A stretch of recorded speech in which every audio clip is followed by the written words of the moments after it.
Hello everyone. तो आज की वीडियो हम सीखेंगे कि कैसे आरबीआई ओम्बड्समैन को कंप्लेंट करते हैं। तो इसको आरबीआई ओम्बड्समैन को कंप्लेंट करने के लिए एक प्रोसीजर फॉलो करना पड़ता है। जैसे कि अगर कोई शिकायत है बैंक से हमें, तो उन्हें बैंक को पहले तो मतलब इलेक्ट्रॉनिक मेल करना पड़ता है उन्हें, है ना। इलेक्ट्रॉनिक यानी कि मतलब पेपरलेस वाला, जैसे कि ईमेल से हमें उन्हें मेल करना पड़ता है। तो उन्हें सबसे पहले हम मेल करेंगे, तो उसके बाद उनका रिप्लाई का वेट करना होता है। अगर उसमें दो केस होते हैं, एक तो अगर बैंक से 30 दिनों तक रिप्लाई ना आए कोई भी मेल का, तो आप आरबीआई ओम्बड्समैन के पास कंप्लेंट कर सकते हैं।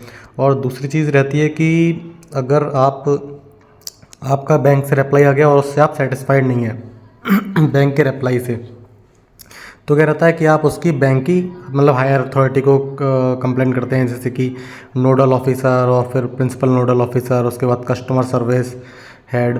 तो मतलब एक लेवल बाय लेवल ऊपर चलते चले जाते हैं बैंक के अंदर, तो उसको कंप्लेंट करते हैं। तो बैंक से अगर आप बैंक के रिप्लाई से अगर आप सेटिस्फाइड नहीं है जो उनका रिप्लाई मिल रहा है, तब आप आरबीआई ओम्बड्समैन के पास जा सकते हैं अपनी कंप्लेंट रजिस्टर करने। तो इसको सबसे पहले अगर हम कंप्लेंट रजिस्टर करनी है, तो उसके लिए सबसे पहले गूगल पर टाइप करेंगे आरबीआई ओम्बड्समैन कंप्लेंट। तो ये सबसे पहला जो लिंक खुला है यहाँ पे आरबीआई कंप्लेंट्स, इस पर टैप करेंगे। ये जैसे ही इनकी वेबसाइट ओपन हो जाएगी, तो इसमें यहाँ पे एक ऑप्शन दिखाता है ओम्बड्समैन स्कीम के अंतर्गत, click here to file a complaint against any regulated entity, banks, NBFC system participants. तो रेगुलेटेड एंटिटी हमारी बैंक की होती है जो उसे रेगुलेट करती है, तो रेगुलेटेड एंटिटी के तौर पे यहाँ पे दिखा जाता है। तो उस पर क्लिक हेयर लिखा है, तो यहाँ पे क्लिक कर देंगे। तो यहाँ पे फिर ये ऑप्शन आपको दिखेगा, फाइल ए कंप्लेंट और ट्रैक कंप्लेंट। तो जैसे कि हम अगर फाइल कर देंगे कंप्लेंट, उसके बाद हम यहाँ पे ट्रैक के और कंप्लेंट क्लिक करके ट्रैक भी कर सकते हैं। तो यहाँ पे आपको टैप करना है फाइल ए कंप्लेंट पर। तो जैसे आप फाइल ए कंप्लेंट पे टैप करेंगे, उसके बाद यहाँ पे एक ये पेज ओपन होकर आएगा। यहाँ पे आपको कैप्चा कोड फिल करना है, उसके बाद ये नेक्स्ट बटन पे टैप कर देना है। उसके बाद यहाँ पे टाइप करना है नेम ऑफ कंप्लेनेंट, यानी कि जो कंप्लेंट कर रहा है उसका नाम डालना है। तो जैसे कि मैं कंप्लेंट कर रहा हूँ यहाँ पे, तो यहाँ पे अपना प्रखर नाम डालूंगा और यहाँ पे अपना मोबाइल नंबर एंटर करना है। और फिर यहाँ पे गेट ओटीपी के बटन पे यहाँ पे टैप कर देना है। जैसे गेट ओटीपी के बटन पे टैप करेंगे, यहाँ पे एक आपका ओटीपी आएगा, वो फिल करेंगे और ये वैलिडेट बटन पे टैप कर देना है। उसके बाद ये आपसे ईमेल आईडी पूछेगा, तो यहाँ पे ईमेल आईडी टाइप कर देंगे, अपनी ईमेल आईडी टाइप कर दी। उसके बाद यहाँ पे कंप्लेनेंट कैटेगरी पे क्लिक करना है। तो कंप्लेनेंट कैटेगरी आपको, जैसे कि आप इंडिविजुअल से आपकी खुद की शिकायत है, तो यहाँ पे इंडिविजुअल पे सेलेक्ट करना है। उसके बाद इसमें बोल रहा है एज क्या है आपकी, तो एज टाइप करनी है यहाँ पे। उसके बाद ये जेंडर सेलेक्ट करना है और यहाँ पे बोल रहा है कंप्लेनेंट्स स्टेट ऑफ रेसिडेंस, तो यहाँ पे आपका खुद का जो स्टेट है वो टाइप करना है। उसके बाद यहाँ पे आपका डिस्ट्रिक्ट टाइप करना है। उसके बाद यहाँ पे आपको आपका एड्रेस टाइप करना है और यहाँ पे पिन कोड सेलेक्ट करना है। पिन कोड के बाद यहाँ पे आपको एक ऑप्शन दिखेगा एंटिटी नेम। तो यहाँ पे एंटिटी नेम में आपको सेलेक्ट करना है कि जो भी आपकी जिस बैंक से आपकी शिकायत है उसको करना है। तो यहाँ पे जैसे कि मैं यहाँ पे टैप करूँगा, तो ये आपको यहाँ पे शो करने लगेगा नाम, इसको आपको लिस्ट में से ऐसे सेलेक्ट कर लेना है इस पर टैप करके।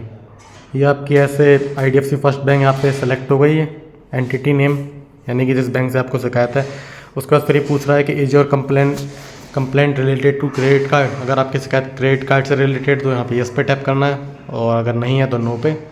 उसके बाद एंटिटी स्टेट, यानी कि आपकी जो बैंक है वो रेगुलेटेड एंटिटी है, वो किस स्टेट में है और किस डिस्ट्रिक्ट में है, उसकी बैंक की ब्रांच कौन सी है, वो सब सेलेक्ट करेंगे। स्टेट सेलेक्ट करेंगे और डिस्ट्रिक्ट सेलेक्ट करेंगे, तो उस डिस्ट्रिक्ट में जितनी ब्रांच होंगी वो यहाँ पे शो हो जाएंगी, उसको यहाँ पे फिल करना है। जैसे कि मैं अभी आपको शो करके दिखा रहा हूँ। जैसे उत्तर प्रदेश टाइप किया, उसके बाद एंटिटी डिस्ट्रिक्ट अगर मैं यहाँ पे टाइप करूँगा बरेली,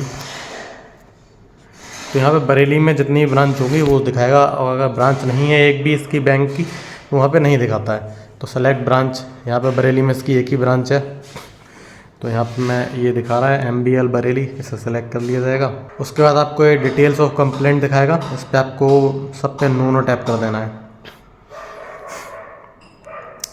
इस पर भी नो टैप कर देना है।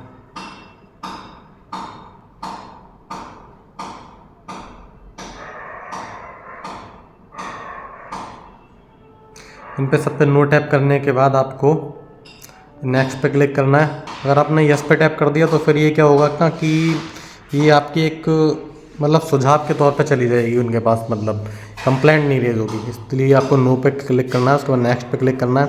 उसके बाद फिर ये पूछेगा आपसे कि आपने क्या बैंक को कोई इलेक्ट्रॉनिक मेल किया है।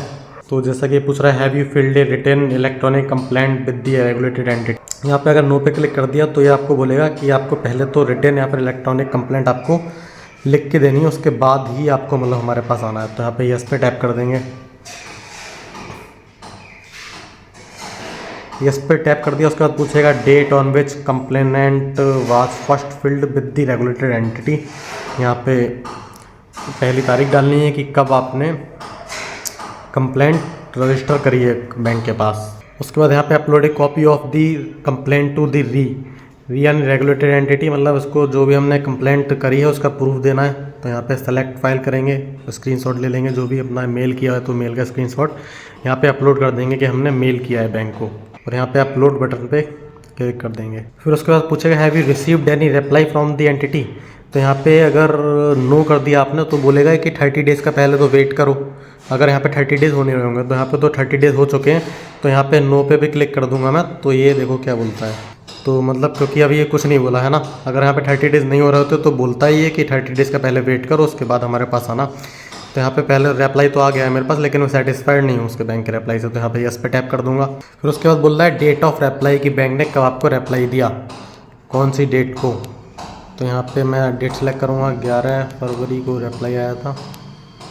उसके बाद यहाँ पे अपलोड भी करनी है रिप्लाई, उन्होंने क्या दिया, रिप्लाई की कॉपी अपलोड करनी है, और ये अपलोड बटन पे क्लिक कर देना है। उसके बाद ये पूछता है have you sent any reminder to the regulated entity.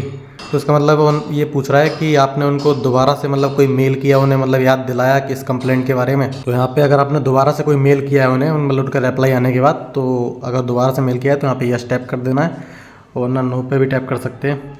देखते हैं नो पे टैप करके क्या बोलता है। तो कुछ नहीं बोल रहा है, तो मतलब वो एक बार अगर रिप्लाई आ गया और सेटिस्फाइड नहीं है तो कर सकते हैं कंप्लेंट आप आरबीआई ओम्बड्समैन को। तो यहाँ पे वैसे तो रिप्लाई मैंने मेल किया था उन्हें दोबारा से भी, तो यहाँ पे यस पे टैप कर देना है। फिर से डेट पूछेगा कि कब आपने रिमाइंडर सेंड किया, तो डेट ऑफ रिमाइंडर की डेट पूछ रहा है ये। उसके बाद रिमाइंडर कॉपी अपलोड करनी है आपको, जो अपने मेल उन्हें भेजा है बैंक को, रिमाइंडर कॉपी सेंड करनी है। यहाँ पे जैसे टिक का निशान आ जाता है तो उसका मतलब ये अपलोड हो चुकी है फाइल। अगर टिक का निशान नहीं आ रहा है, नहीं अपलोड नहीं हुई है, क्रॉस का निशान आता है। तो बोला डेट ऑफ डिस्प्यूटेड ट्रांजैक्शन, मतलब जो जिस ट्रांजैक्शन पे आपका विवाद है वो कब हुआ था ट्रांजैक्शन, उसकी डेट सेलेक्ट करनी है। किस ट्रांजैक्शन की बात कर रहे हैं आपको, कौन सी तारीख को वो विवाद शुरू हुआ था, तो वो बैंक के साथ किस तारीख को विवाद शुरू हुआ था, वो आपको यहाँ पे डेट सेलेक्ट करनी है। फिर ये पूछ रहा है is your complaint against the wallet of the regulated entity.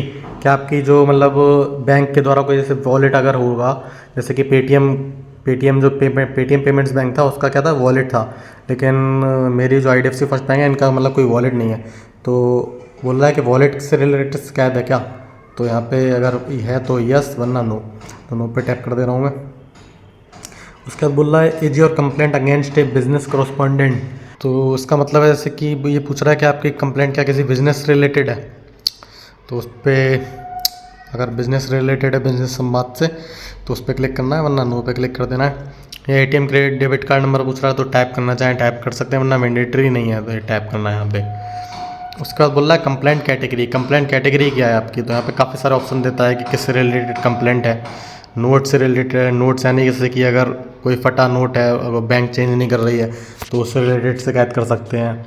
और क्रेडिट कार्ड का सेक्शन है, ATM डेबिट कार्ड से रिलेटेड है, चार्जेस वगैरह, तो वो यहाँ पे कर सकते हैं। तो किसी भी तरह के आपको पहले तो कंप्लेंट की कैटेगरी सेलेक्ट कर लेनी है, उसके बाद आपको कंप्लेनेंट सब कैटेगरी सेलेक्ट करनी है। ये सब आपको आपके अकॉर्डिंग, जैसे कि जिस तरह आपके जो कंप्लेंट का जो भी नेचर होगा उसके हिसाब से आपको यहाँ पे सेलेक्ट करनी है, ठीक है। तो मैं आपको दिखा रहा हूँ, जैसे कि यहाँ पे कंप्लेंट सेट सब कैटेगरी वगैरह है। और यहाँ पे अगर जैसे आप अदर इश्यू टाइप करेंगे, अगर आपका जो इश्यू है वो इसके अंदर नहीं आ रहा है, तो यहाँ पे आप अगर अलग तरह की कंप्लेंट है तो मतलब उसकी लिस्ट में अगर आपका कंप्लेंट का टाइप नहीं आ रहा है तो यहाँ पे आप सब्जेक्ट टाइप कर सकते हैं कि आपकी कंप्लेंट की कैटेगरी क्या है।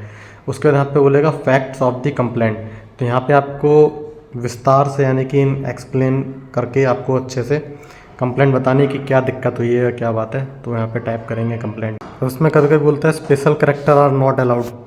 स्पेशल करैक्टर हो गया जैसे कि आपका @ ये साइन वगैरह, ये साइन वगैरह क्या होते हैं, जैसे कि @ ये वगैरह, ये सब ये किस में आते हैं, आपके स्पेशल कैटेगरी में आते हैं, स्पेशल करैक्टर्स की कैटेगरी में।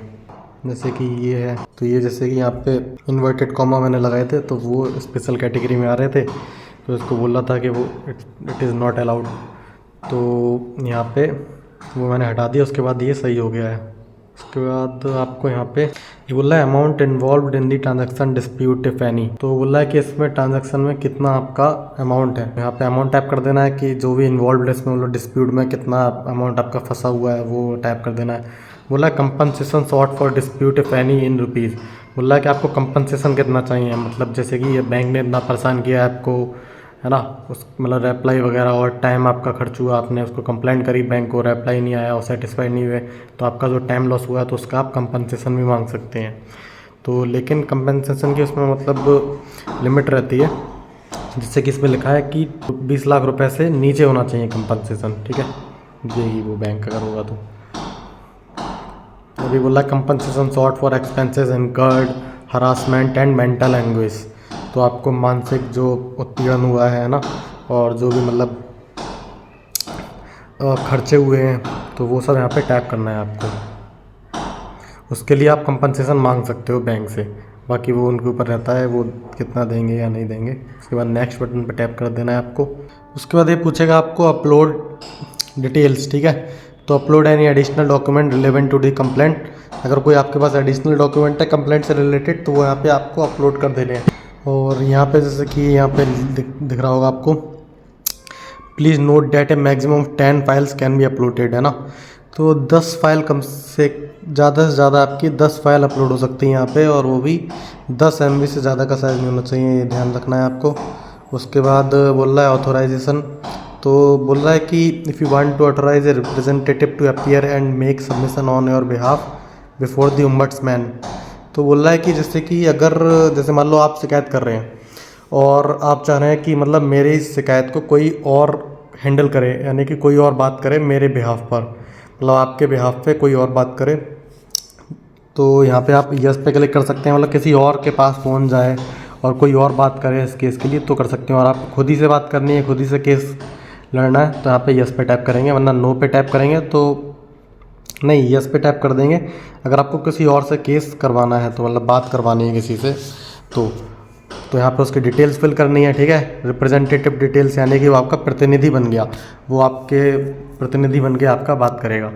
और नो पे टैप कर देना, अगर आप खुद ही उस केस को हैंडल करेंगे, खुद ही बात करेंगे बैंक से, नो पे क्लिक कर देना है और यहाँ पे इस पर टिक कर देना है। उसके बाद रिव्यू एंड सबमिट पे क्लिक करना है। उसके बाद आपको यहाँ पे डिटेल्स वेरीफाई कर लेनी है कि आपकी जो डिटेल्स है वो सही है या फिर गलत है। और उसके बाद यहाँ पे नीचे आकर के आपको सबमिट बटन पे टैप कर देना है। सबमिट बटन पे जैसे टैप करेंगे आप और आपकी कंप्लेंट रजिस्टर हो जाएगी। उसके बाद यहाँ पे आपको एक कंप्लेंट नंबर शो कर देगा और ये डाउनलोड PDF पे भी क्लिक कर सकते हैं यहाँ पे चाहे तो आप। और यहाँ पे if you want to track your application तो क्लिक हेयर पे क्लिक करके यहाँ पे आप अपनी कंप्लेंट ट्रैक कर सकते हैं कि आपकी कंप्लेंट का स्टेटस अभी क्या चल रहा है।